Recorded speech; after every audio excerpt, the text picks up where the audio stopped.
Hi, welcome to மாடி விவசாயம். மீஷோவில் ஒரு பொருள் வாங்கியிருக்கேங்க. நம்ம வீட்டுக்குள்ளே வச்சுருக்க இன்டோர் பிளான்ட்டுக்காக. அது என்ன பொருள்னு பார்க்கலாம். இந்த மாதிரி நம்ம வீட்டில் வந்து ஸ்டெப்ஸில் வந்து மணி பிளான்ட் வச்சுருக்கோம். இந்த மணி பிளான்ட் வந்து பார்த்திங்கன்னா நல்லா வந்து க்ரோத் ஆகி ஒரு ஸ்டிக்கு அதுக்குள்ளே வச்சு தாங்க வச்சுருக்கேன். அப்படி இருந்தும் அதை வந்து அந்த ஸ்டிக் மேலேயும் சுற்றி விட்டுருக்கேன். அப்படி இருந்தும் வளைஞ்சி அது நீட்டாக தொங்கிட்டே இருக்குது. ஸோ இது வந்து வாலில் அப்படியே வந்து ஏறி போகிறதுக்கு என்ன பண்ணலாம் அப்படின்னு சொல்லி பிளான் பண்ணேன்.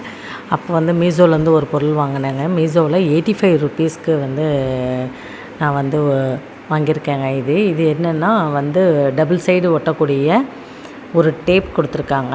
அது கூட வந்து கிளிப்ஸ் கொடுத்துருக்குறாங்க. இந்த கிளிப்ஸ் வந்து பார்த்திங்கன்னா அந்த டபுள் சைடு டேப்லேருந்து ஒன் சைடு இந்த கிளிப்பினுடைய பேக் சைடில் ஒட்டிட்டு இன்னொரு சைடு வந்து நம்ம வந்து வாலில் ஒட்டிக்கலாம். நமக்கு எங்கெங்கெல்லாம் வந்து தேவையோ அந்த செடியினுடைய கிளையை எங்கெல்லாம் நம்ம எடுத்துகிட்டு போகணுமோ அங்கெல்லாம் நம்ம வந்து ஒட்டிட்டோம்னா இந்த செடியினுடைய கிளையை உள்ளே போட்டு லாக் பண்ணிடலாம். இந்த கிளிப்பை இப்படி திருகிட்டோம்னா அது லாக் ஆகிடும். ஸோ இந்த மாதிரி நம்ம வச்சுருக்கும்போது செடி நல்லா ஈஸியாக மேலே வளர்கிறதுக்கு ஈஸியாக இருக்கும். நமக்கு உள்ளே இன்டோரில் வைக்கும்போது பார்க்கறதுக்கும் அழகாக இருக்கும். இதுதாங்க இந்த கிளிப்பு. இந்த கிளிப்பை வந்து இந்த மாதிரி நம்ம முடுக்கி விட்டுக்கலாம். உள்ளே வந்து இந்த செடியினுடைய பிரான்ச்சை உள்ளே வச்சு டேப்பும் இந்த சைடு வந்து ஒட்டிக்கலாம். எப்படின்னு இப்போ நான் வந்து வாலில் வச்சு காமிக்கிறேன் பாருங்கள். இப்போ ஒட்டிட்டேன்.